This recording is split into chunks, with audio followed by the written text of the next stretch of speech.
أعوذ بالله من الشيطان الرجيم. بسم الله الرحمن الرحيم. والمحصنات من النساء إلا ما ملكت أيمانكم كتاب الله عليكم وأحل لكم ما وراء ذلكم أن تبتغوا بأموالكم محسنين غير مسافحين فما استمتعتم به منهن فآتوهن أجورهن فريضة ولا جناح عليكم فيما تراضيتم به من بعد الفريضة إن الله كان عليما حكيما. سورة نساء آيات نمبر 23. د دینه مخکې په تیر درس کې څه مسائل د رضاعت په ارتباط پاته و، هغه ځینې مسائل به ذکر کو. په مخکې آیاتونو کې محرمات بیان شو. محرمات دا څلور قسمه و. یو محرمات نسبیه و چې د نسب په وجه باندې حرام سي، او دوم محرمات رضاعیه و چې د تیر او دلو په وجه باندې حرمت راشي، او درې محرمات بالمصاهرت چې د خیشی په وجه باندې حرمت راشي، او څلورم قسم محرمات هغه ذوات الازواج دي چې د خاوند کوروالاوي، هغه وروسته بیانېږي. یوه مسله خو دا ده چې لکه څنګه چې د خپل پلار د کوروالا سره یعنې د میرې سره نکاح په دې آیات کې منع شوه چې حرمت علیکم امهاتکم و بناتکم، نو دا مسله هم د کچيري پلار العیاذ بالله د کومې ښځې سره زنا کړې وي، نو د هغې ښځې سره بیا د زوی دپاره نکاح روانه ده او نکاح حرامه ده، او که د دغه زنا څخه کومه نجلۍ پیدا شوې وه د هغې سره هم نکاح روانه ده، حرام ده. دوم مسله دا ده چې په شریعت کې چې د نسب کم قانون دی، نو عین د رضا قانون هم داد. حدیث کې راځي پیغمبر علیه السلام فرمایي یحرم من الرضاعة ما يحرم من الولاده. د ولادت په وجه چې کوم حرمت راځي عین هغه حرمت د رضاعت په وجه هم راځي.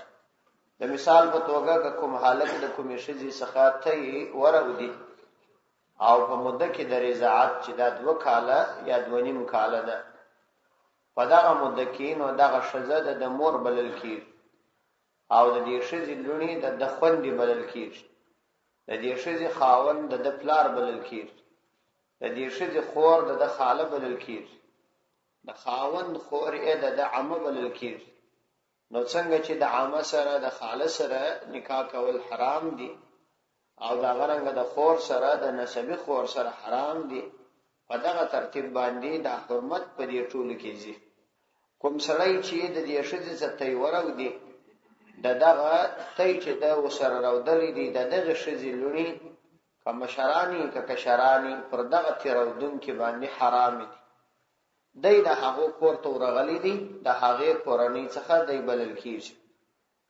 او حدیث کې راځي پیغمبر علیه السلام فرمایي ان الله حرم من الرضاعة ما حرم من النسب. یقینا الله تعالی د رضاعت څخه د تیور کولو په وجه هغه څه حرام کړي دي کوم څه چې د نسب څخه حرام کړي، یعنی د نسب په وجه چې کوم څه حرام کیږي. البته یو مسله جلا ده په دې کې، هغه دا چې د رضاعي ورور د نسبي مور سره د نسبي ورور د رضاعي مور سره نکاح روا ده. د مثال په توګه احمد دا د زید سره ملګری سو، ته یې سره ورودي، د دې زید نسبي مور د احمد هیڅ نه کېږي، دی یوازې په رضاعي مور کې سره شریکان، نو د نسبي مور سره یې نکاح روا ده. یا د مثال په توګه د رضاعي مور چې کومه ده، احمد او زید سره ورونه دي، د زید یو مور ده چې ته یې سره راودلی، نو د احمد د زید د رضاعي مور سره نکاح روا ده، دا به جایز دی. دا غرنګه د رضاعي خور او د نسبي خور د خور سره نکاح روا ده. مثلا یو څوک رضاعي خور لري، یو ښځه ده، دی و هغه د یو ښځې په ارتباط سره یو ځای شوي، د دا غینجلی بل خور بیا چې دا کسته نکاح سره روا ده دا جایز ده.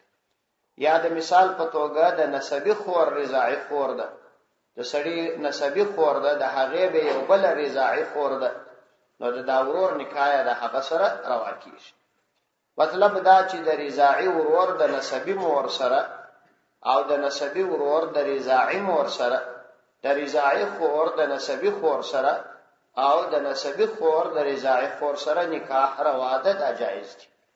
څلورمه مسله دا ده چې کومې شی دی چې د فزي یا د خلی د لارې کوچنی ته په موده کې د رضاعت ولاړ شي دا حرمت ثابتي او دا حرامي شي. لازمي نه ده چې یوازې به د خلی د طرفه دا شریږي، که د فزي د طرفه هم ولاړ شي نو دا حرمت لازمي. البته که کومه بل طریقه په کار واچول سول یا د مثال په توګه د پیشکاری په ذریعہ باندې دا شی دی بدن ته ولاړ نو دا به حرمت نه ثابت. او بل مسله دا ده که د کوم شذي شیدې دا د کوم حیوان یعنی بوزه یا میږي یا غوا یا ګامي شي د شیدو سره ګډي سوی نو شرعي مسله دا ده که دا شیدې د هغه شیدو سره برابرې وي او پر زیاتې وي یا پر زیاتې وي یا برابرې وي نو په هغه صورت کې حرمت ثابتېږي. یا کوچنی ته د مثال په توګه د یو شذي په شیدو کې ډوډۍ وخښته کړه نو هم حرمت ثابتېږي. پنځمه مسله دا ده د نارینه په شیدو حرمت ناراضي، ځکه چې نارینه هم کله یې د توی څه شیدې پیدا کیږي، کوم کوچنی د نارینه د توی څه شیدې ورودي په دې حرمت ناراضي. حرمت یوازې د شذو په شیدو راځي. او بل مسله دا ده چې کله شیدو رودلو یقین نو فقط شک وو چې دا لک به شیدې رودلی کبه نه رودلی په خالي شک باندې حرمت نه ثابتېږي، ځکه اصل هغه عدم حرمت دی. اصل مسله خدا دا چې حرمت نشته نو خالي په شک باندې یقین دا نه ظاهر کیږي. اتمه مسله دا ده که کوم شذي د کوم کوچنی په خله کې تی ورکړي او د شیدو تیرولو یقین نو په دې صورت کې هم حرمت ناراضي، یقین ضروری دی. او بل مسله بیا دا ده کچيري کوم سړی د کومې شذي سره نکاح وکړه او بیا ورسته کومې بلې شذي دا ویل چې دغه دواړو ته ما شدي ورکړي، دا سړی او دا شذي دواړو ته می شدي ورکړي او دا شذي او د سړی دواړو د دې شذي تصدیق وکړي نو په دا صورت کې نکاح فاسد ده، د دواړو تر مابین به افتراق راځي. البته کدی دواړو یعنی خاوند او کوروالا دواړو د دې شذي تکذیب وکړي، دروغجن او بلل او شذ دیندار او خدا ترس شذ و د الله تعالی سره بیریدون کې شذ و نو د نکاح د فساد فیصله نکیږي. البته طلاق ورکول په دې صورت کې افضل دی، ځکه چې د دیندار شذ نو دا خبره نه حق نه کی، که هم د شذي شاهدی په شریعت کې معتبره نه ده. حرمت خو ناراضي د فساد فیصله نه کیږي، البته تقوا او افضلیت دادی چې طلاق ورکړي. نه هم مسله د حرمت رضا د ثبوت د پاره چې د رضا حرمت په ثابت سي د دې د ثبوت د پاره دوه دیندار نارینه او یا دوی دیندار شذي او یو دیندار نارینه دا ضروری دي. نو که یوازې یو شذ او یا دوی یا درې شذي شاهدی ورکړي دا شاهدی معتبره نه ده، او که یو سړی شاهدی ورکړي نو دا هم معتبره نه ده. البته چون کې مسله د حلال او د حرام مسله ده نو احتیاط په هر حالت کې افضل دی. چنانچه بعضی فقهاو رحمت الله علیهم لیکلي دي که کوم سړی د کوم شذي سره نکاح کول او د نکاح د مخه څخه کوم دیندار سړی ورته وای چې دې دوه تای سره راودلې دي نو په دې صورت کې نکاح نشي کیږي. چنانچه حدیث کې هم دا راځي پیغمبر علیه الصلاۃ والسلام ته غالبا یو څوک راغلی چې ما د کوم چا سره د نکاح اراده دا خلک وایي چې تا د هغه سره تای راودلې، نو پیغمبر علیه السلام ورته ویل چې پرېږدنو خلکو پکښ خبره وکړه نو بیا ستاسو لپاره مناسبه ده. ولو کده یوې شذي د یو سړي یا د دوه شذو یا درو شذو شاهدی د نکاح په اعتبار مقبول نه ده د حرمت د ثبوت لپاره. کوم سړی د کوم شي سره واده وکي ورسته کوم شي وایي چې ما ته ور کړی دي یوه یا دوه ویل یا لس ویل نو دا حرمت په دغه قول نه ثابتي.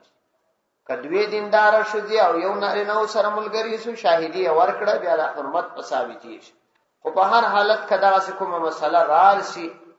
نو مسله چون کې د حرام او حلال تر مابین مسله ده نو احتیاط په هر حالت کې په افتراق او طلاق کې دي. طلاق ورکی او د دې څخه ځان فارغ کی. دا ځینې مسائل دي نور مسائل نو تاسو به کتابو کې پیدا کوئ. والمحصنات من النساء الا ما ملكت ايمانكم والمحصنات د خاوندانو شذي من النساء د شذو څخه الا مگر ما هغه ملکت ايمانكم چې تاسو راستلا سنه مالکان ګرځیدلی وي. کتاب الله دل تعالی حکم دی علیکم فرتاسو باندې واحل لكم ما وراء ذلكم ان تبتغوا باموالكم او حلال کړل شوی دی تاسو لره ما وراء ذلكم دغه ما سوا ان دا تبتغوا باموالكم چې تاسو تلاش کوي هغه باموالكم فمالون سره محسنین پداس حال کی چې تاسو پاک دمنی او عفت غشتون کیاس غیر مصافحین صرف شهوت پر کول مقصود نه. ومستمتعتم به منهن فآتوهن اجورهن فریضه. ومستمتعتم نو بیا چې تاسو نه په حاصل کړه به پدا طریقه د شریعت په یو طریقه منهن د دین فآتوهن نو تاسو ورکی او لره اجورهن دا غوی مزدوری یعنی مہر فریضتن چې مقرر سوی پر کړ سوی. ولا جناح علیکم گناہ نستفر تاسو باندې فيما بهغت سکی تراضیتم چې تاسو یو د بل راضی سی به پر دا مقدار د مہر من بعد الفریضه ورست در مقرر دلو. ان الله کان علیما حکیما. ان الله یقینا الله عز وجل کان دی علیما فرع علم لرونکی حکیما د فرع حکمت خاوند. والمحصنات من النساء محصنه اشدی ته ویل کېږي چې خاوند ولې. احسان په حقیقت کې د حسن ځاخت سوی حسن مضبوطی کلا ته وایي. قران کریم کې هم د حسن لفظ څو ځای استعمال شوی. نو کله چې کوم شذ خاوند ولري دا خاوند د دې لپاره یو مضبوطه کلا د دې عفت د دې عزت د خاوند باندې عملی سي پرس. نو په دې خاطر باندې زوات الازواج خاوندانو لرونکو شذ لره محصنات وای یعنی هغه شذي چې واده ولري د هغه سره نکاح حرام جائز نه د خاوند لري تر سوچ دا کوم خاوند په نکاح کې بل چاته د هغه سره نکاح کول دا حرام دی جائز نه دی. البته که خاوند طلاق ورکي عیدت تیرسي او یا خاوند جنې وفات سي نو بیا پروا نه. قران کریم د دې آیات نشکارا واضح معلومیږي چې د یوې شدې د پاره په یو وخت کې تعدد د ازواج حرام دي. دوه خاوندان یا درې یا تر دې هم زیات دا نشي کېدای او دا حرام. بعض ملحدین او زنادقه چې دا د کفر او غربیت څخه متاثر وي هغه د خپل ناقص عقل او به حیا وجدان په وجه باندې دا خبره کله کله کوي چې د یو سړي د پاره د څلورو شذو اجازه دي نو یوې شذ ته هم د څلورو خاوندانو د پاره اجازه باید ورکړي. دا عقلا او نقلا دا خلاف خبره ده او غلط خبره. د دې څو وجې کېدای شي. یو څه خو عقلي وجوهات چې تړي پاغه کې سوچ وکړي د سالم عقل خاوندان سوچ پکښې وکړي. اوله وجه خو دا ده چې د تعدد د ازواج یعنی یو دوی درې څلور شذي د الله تعالی نعمت دی د نارینه لپاره خو د شذي لپاره دا مصیبت دی. ځکه که ښځه د څلورو خاوندانو سره واده وکړي نو د دې شذي نه حیا نه عفت او نه غیرت پر ځای کیږي. او خپل د دې څلورو خاوندانو تر مابین هم غیرت او حیا د لمنځي چې وا شذ د څلورو کسانو تر مابین مشترک شي نو عقل هم د دې خلاف دی عقل هم دا نه تسلیم دومره وجه دا ده کچیر دې شي ته اجازه ورکړي شي نو د نسب په ثبوت کې د اولاد به اختلاف دا به نه معلومي شي دا د چا اولاد دي دا نه معلومي او دریم دا کبل فرض او اولاد پیدا شي هغه حقوق د والدینو او دا غرګه د ولدیت حقوق دا نشي پر ځای کېده یو کس به اولاد بولی بل به نه بولی دی به یو پلار بولی بل به نه بولی نو په دې واجب باندې به یو د بل حقوق او فرائض نه پیژندل کی ځکه نو عقلا هم دا خبره غلطه او د حیا او سالم عقل سلیری خبره او بل دا چې اصلي غرض د وعده څخه د نکاح څخه اصل غرض په اسلام کې هغه تناسل او توالد دي چې اولادونه پیدا شي او عفت راشي نو که تعدد د ازواج ته یعنی د یوې ښځې لپاره متعدد ازواج راشي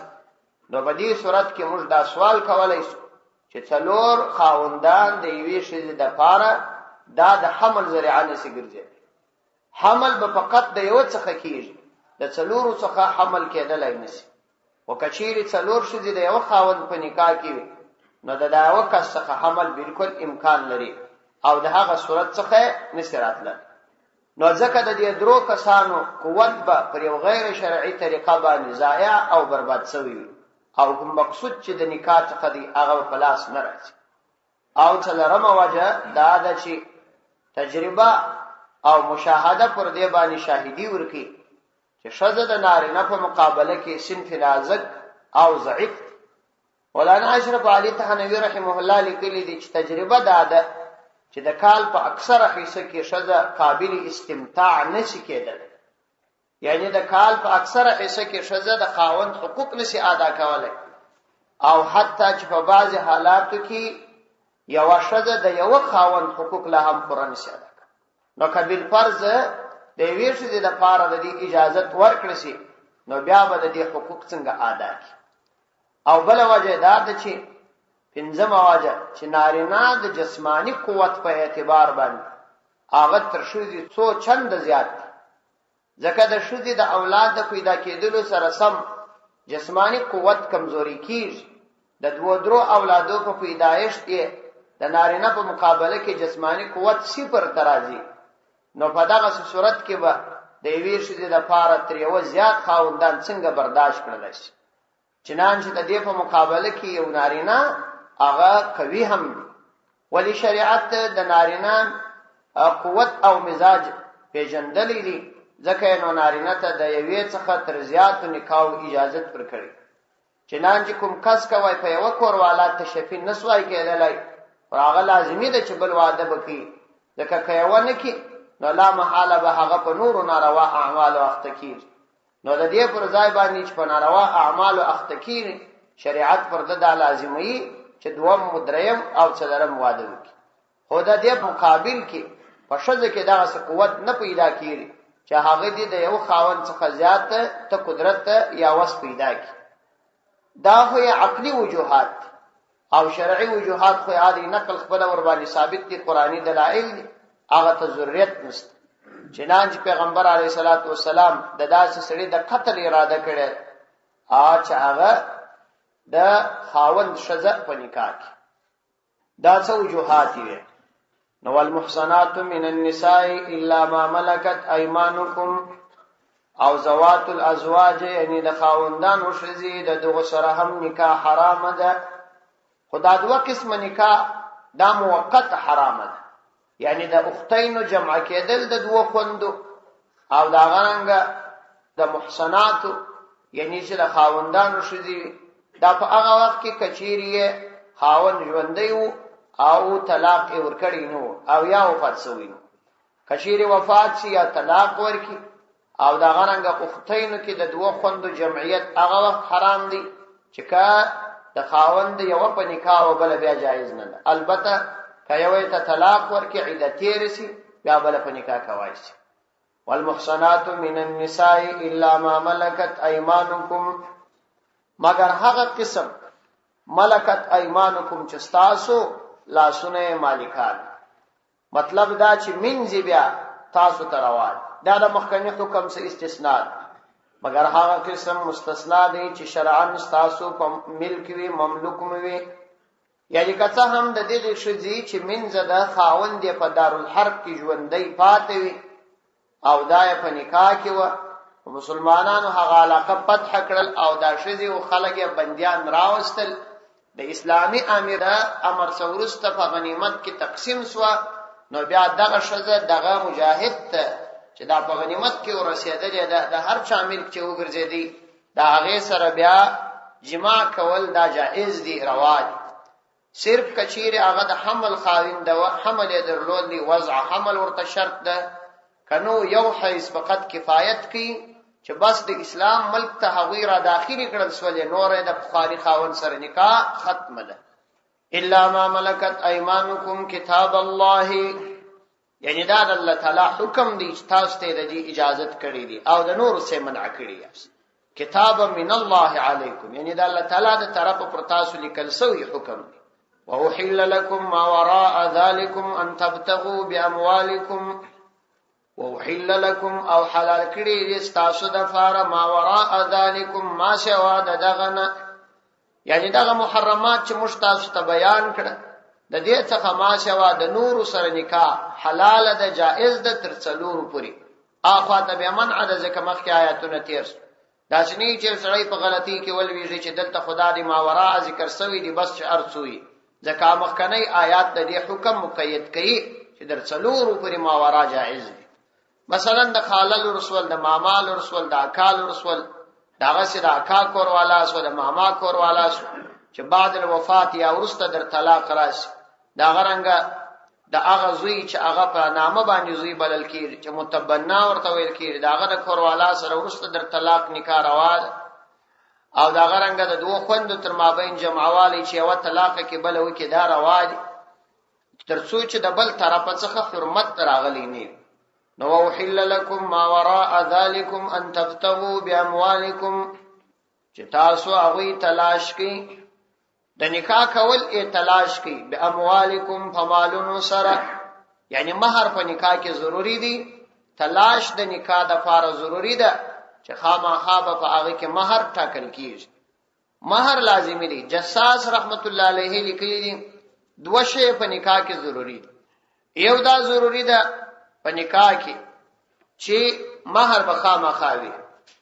او بل دا ضروری ده چې مہر به داسې شی وي چې هغه د مال د جنس څخه وي، یعنی خلک مصرفولای شي مال بلل کیږي. مثلا سرای موټر داسې وي کچېره سړی د خدمت لپاره ورته وایي چې زبستا یو کال خدمت کوم په داغه طریقه باندې نشي کیږي، او یا دا ورته وایي چې زبتا ته سبق وایم یا بس علم درزدکم په دا طریقه باندې نشي کیږي. په نورو مذاهبو کې په دې طریقه سي کیږي، او مرد امام ابو حنیفه رحمه الله په مذهب کې دا ضروری ده چې مہر به مال وي، یعنی دا شی به وي چې خلک دا هغه څخه د مال استفاده کوي. لیکن محسنین په داسې حال کې چې دا نکاح کوون کې خلک به محسنین پاک لمن وي، پاک دامن کسان به وي، یعنی دوی به د خپل عفت د پاره دا کار کوي. غیر مصافحین خالی شهوت پر کوون کې بنوي، یعنی په حلاله طریقه به نکاح کوي. دغه مال چې دوی مصرفي د حلال نکاح د پاره به مصرفي، نه دا چې دا مال دوی د غلطي طریقې د پاره مصرفي.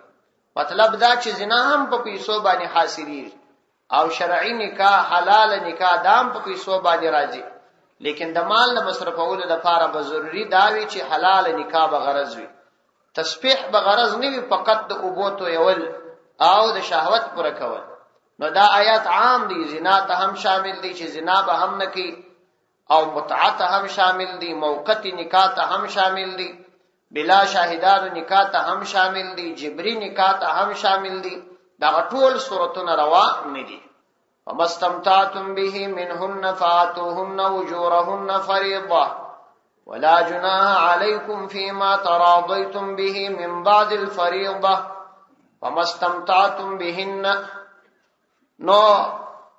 هر کله چې نکاح وسوله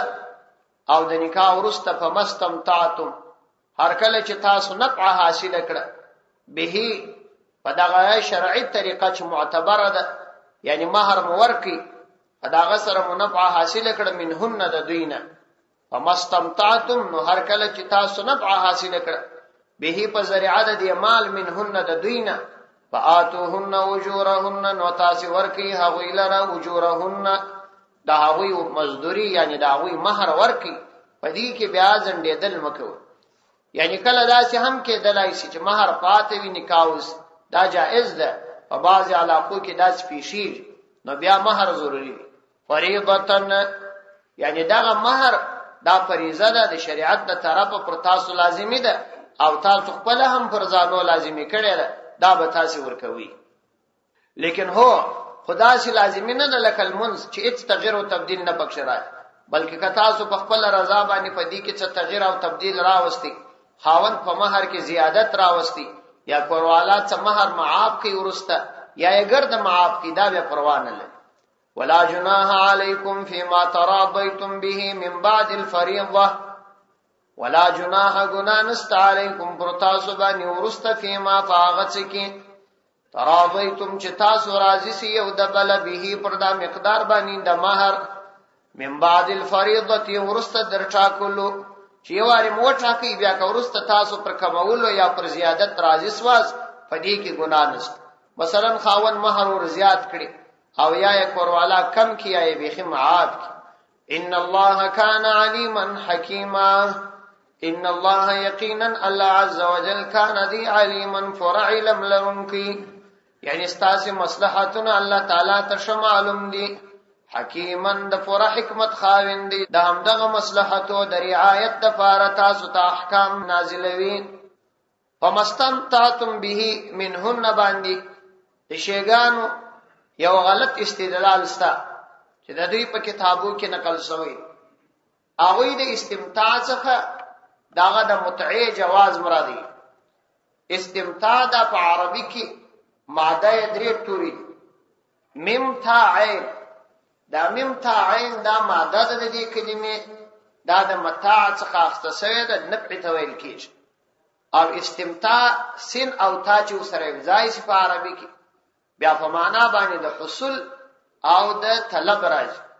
مثلا توای چې استطلبته ما د پلاني څخه طلب وکي نو دوی د دې څخه دا معنا اخی چې د دې څخه دا فهميږي چې کڅوک متعاو کې د دې څخه نو مزدوري دی اور مطلب دا کڅوک د شدې څخه د فائدې اخیستلو طلب وکړي د دې مال په مقابله کې نو بیا دې مال ورکړي دې ته متعه وای متعه دا په شریعت کې حرام ده او دا زنا بلل کی او کچا وکړه هغه به رجم کیږي که خاوند د وادو او کنه وصل درې به وهل کیږي متعه څه توای متعه دې توای چې یو سړی یو شدې ته وای چې زه ستاسو د پلاني جنس په مقابله کې او یا د دوه پیسو په مقابله کې نفع حاصلوم او یا ستاسو سره د دوه پیسو په مقابله کې متعه کوم یو موقت نکاح موقت نکاح به دا ده چې یو سړی یو چاته وایي چې زه ستاسو سره د یوې میاشتې د پاره نکاح کوم یا د له ورځې د پاره یا د شلو ورځې د پاره یا د 2 کالو د پاره د متعه او د موقت نکاح په آخري نتیجه کې فرق نه سره راځي فقط په تعریف کې فرق دی د متعه تعریف دا دی چې یو څوک چاته وایي چې زه ستاسو څخه د پلاني مال او پلاني جنس په عوض کې نفع اخلمه او یا متعه سره کوم په موقت نکاح کې د نکاح کې د مکاري چې د یوې میاشتې یا لسو میاشتو یا 2 ورځې لپاره زه ستاسو سره نکاح کوم دا دوه حرام دي قطعي حرام دي کچا حلال ګڼنه نو هم هغه مسلمان نه بلل کیږي اصل کې خبره دلته دا ابتدا د اسلام کې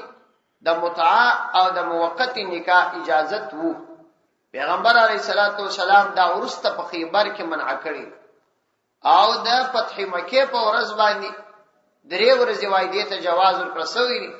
او بیا پیغمبر علیه الصلاۃ والسلام منع چنانچه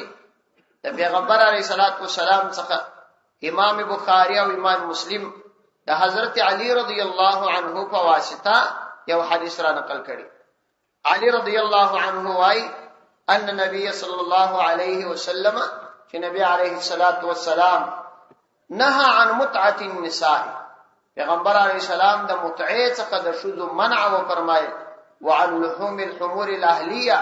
او د کورنۍ خرو د خوراک څخه داغو د غشو د خورلو څخه زمن الخیبر د خیبر په وخت باندې بخاری دا حدیث را نقل کړي. عبد الله ابن عباس رضی الله عنه څخه حدیث نقل شوی دی، فرمایي انما كانت المتعه في اول الاسلام، متعه اول د اسلام کې و، حتى اذا انزلت الايه، کله چې دا آیات را نازل سو، الا على ازواجهم او ما ملكت ايمانهم فانهم غير ملومين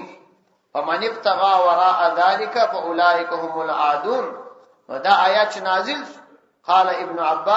عباس رضی الله عنه وايي فكل فرج سواهما، نو هر شرمګا دغه دوت څخه خپل کوروالا دی یا منځوي وهو حرام، دا حرام ده. امام ترمذی رحمه الله دا حدیث را نقل کړ.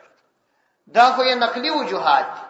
عقلا هم متعه او موقت نکاح حرام ده. عقلا ځکه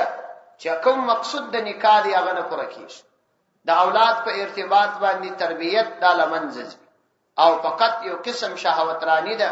چې یو شذ ډیرو کسانو ته په مختلفو وختو کې ورځي، نو دا عین هغه کار دی چې زنا ده، صرف نومې د متعه ورته ورکړي، نو دا حرام ده، جائز نه. مفتی محمد شفیع صاحب رحمت الله علیه واجب نقطه دلته نقل کړي،